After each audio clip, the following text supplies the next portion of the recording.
Selamat datang di channel Sederhanaku Amos Art. Hari ini kita masuk ke seri pembelajaran fotografi ponsel dari paling dasar. Jadi kalau kamu mau belajar fotografi ponsel dari hal yang paling dasar sampai ke tingkat lanjut, jangan sampai kamu ketinggalan episode ini, karena ini merupakan awal dari video pembelajaran. Subscribe channel ini dan nyalain loncengnya supaya kalian gak ketinggalan. Dan sekarang kita masuk ke kontennya.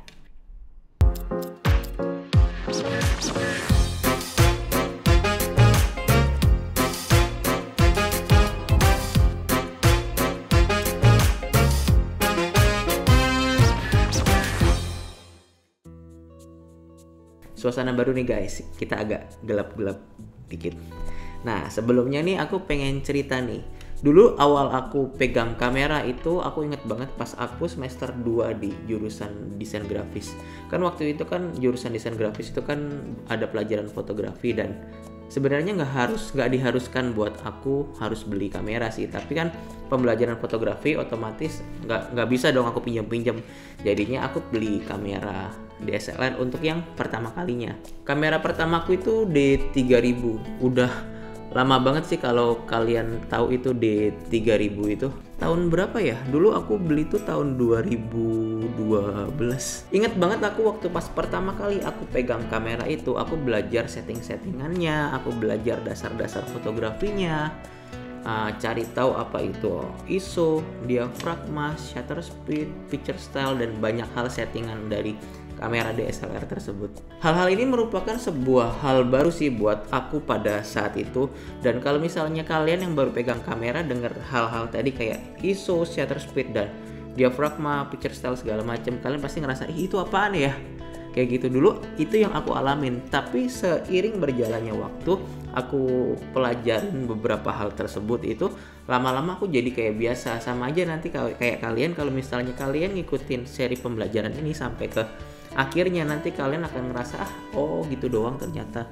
Sesimpel itu sebenarnya. Beberapa tahun ke belakang ini aku kok ngelihat smartphone itu kok mulai serius terjun dalam dunia fotografi dan videografi. Pernah nggak sih kalian berpikir kayak begini? Bisa nggak sih kamera handphone, kamera smartphone itu bisa bersaing dengan kamera profesional? Kalau misalnya bisa, gimana ya caranya ya? Settingan-settingan apa aja sih yang akan kita pelajari buat bikin foto smartphone itu bisa menyerupai atau mendekati kamera profesional? Emangnya ada ya teknik fotografi buat kamera handphone? Pada dasarnya, basic dari fotografi ponsel atau smartphone itu sama aja kayak kalian belajar basic dari fotografi DSLR ataupun mirrorless. Kalian tuh harus belajar juga triangle exposure, white balance, terus apa lagi? Picture profile, dan banyak hal settingan lainnya yang ada di dalam kamera. Ribet ya istilah-istilah tersebut? Tenang, kita belum masuk ke sana kok. Santai aja.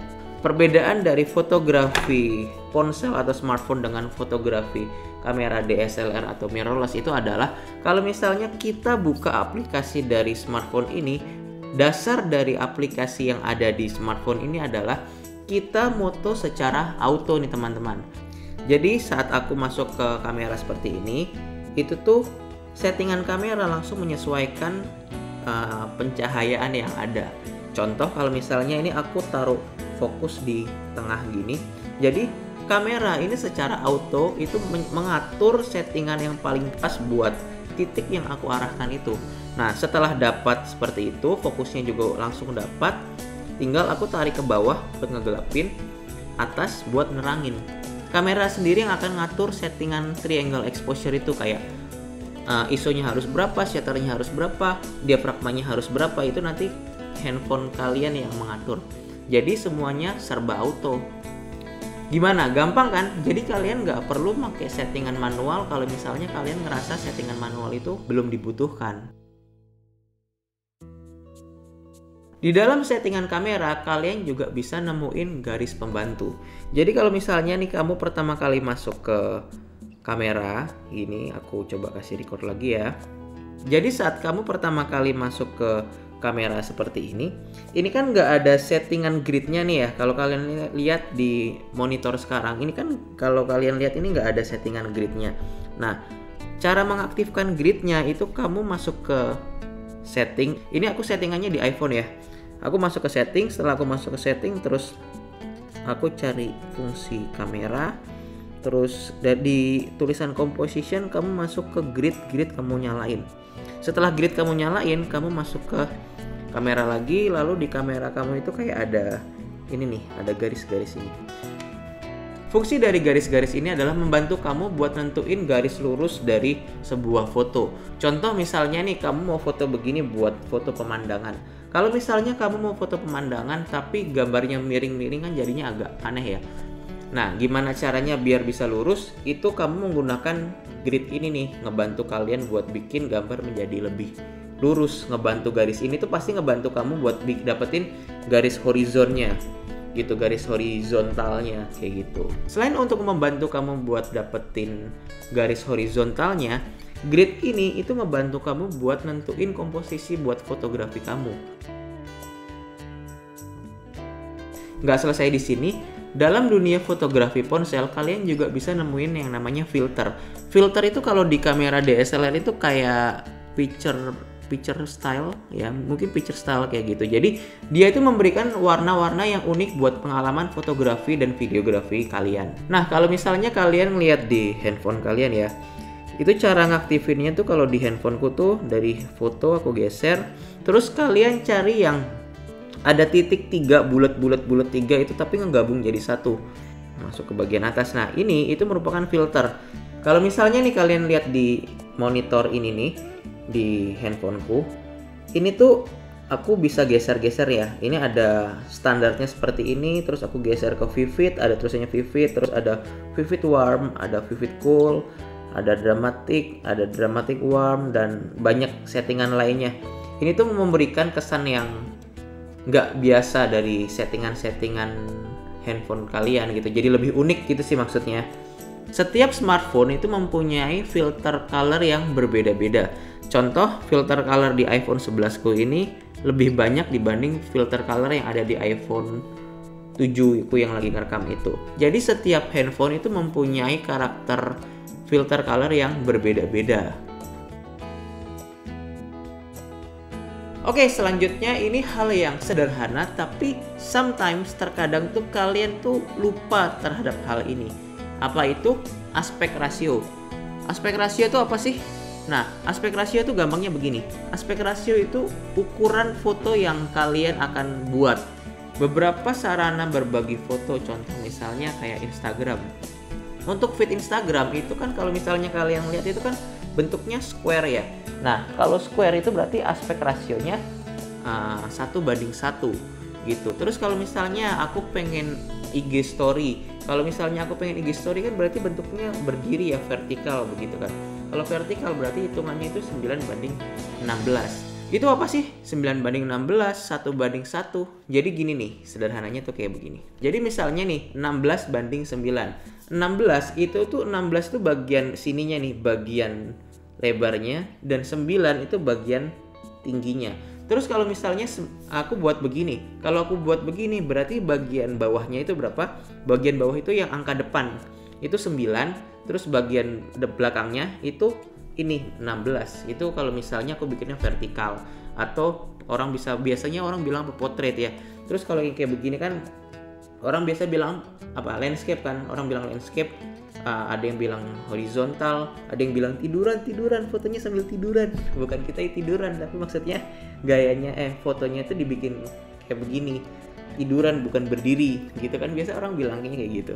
Jadi menurut aku daripada kamu capek-capek nge-crop lagi, motong-motong lagi, ngedit lagi buat postingan, lebih baik kamu langsung setting sesuai dengan ukuran dari tempat yang dimana kamu mau ngebagiin foto tersebut. Ya misalnya nih kamu mau foto buat IG story, kalau misalnya kamu fotonya sambil tiduran begini atau landscape begini kan, nanti bagian atas sama bagian bawahnya kan kayak kosong ya. Jadi menurut aku tuh sia-sia kayak gitu. Nah, gimana caranya ya? Harus berdiri gini atau bilangnya portrait atau vertikal gitu. Karena apa? Saat aku foto begini masuk ke Instagram story, semuanya tuh full, fotonya bisa masuk secara maksimal. Oke, ini yang terakhir nih. Ini yang terakhir ini aku ngomongin apa ya sebutannya ya? kekurangannya tapi juga solusinya. Jadi kayak begini teman-teman, di balik teknologi canggih yang udah ditawarkan dari smartphone yang kita punya, baik itu berbagai fitur yang sangat mumpuni sekarang ini, kamera smartphone ini mempunyai satu buah kelemahan. Apa itu? Dia mempunyai sensor yang sangat kecil. Itu permasalahannya. Sensor kecil mengakibatkan kita itu menghasilkan foto yang kurang baik di tempat gelap. Misalnya di tempat gelap itu kalian lebih cenderung gambar itu lebih noise, lebih ada kayak titik-titik. Noise itu kayak titik-titik gitu loh. Kayak titik-titik kayak gitu ya. Itu tuh kalau semakin gelap tempat kamu foto itu bakal bikin foto kamu itu makin banyak noise-nya kayak gitu. Nah, gimana caranya buat kita meminimalisir noise di foto atau di video? Ya caranya itu kamu harus menggunakan cahaya yang cukup buat kamera kamu, buat kamu foto. Kalau misalnya kita foto, untuknya di handphone kita ini ada yang namanya flash nih teman-teman. Jadi kalau misalnya kalian mau foto, pastiin kalau misalnya tempatnya gelap, kalian harus menggunakan flash yang ada. Atau mungkin handphone kalian udah canggih, bisa low light kayak Huawei P30, P40 udah keluar sih ya, P40 atau P30 kayak gitu kan.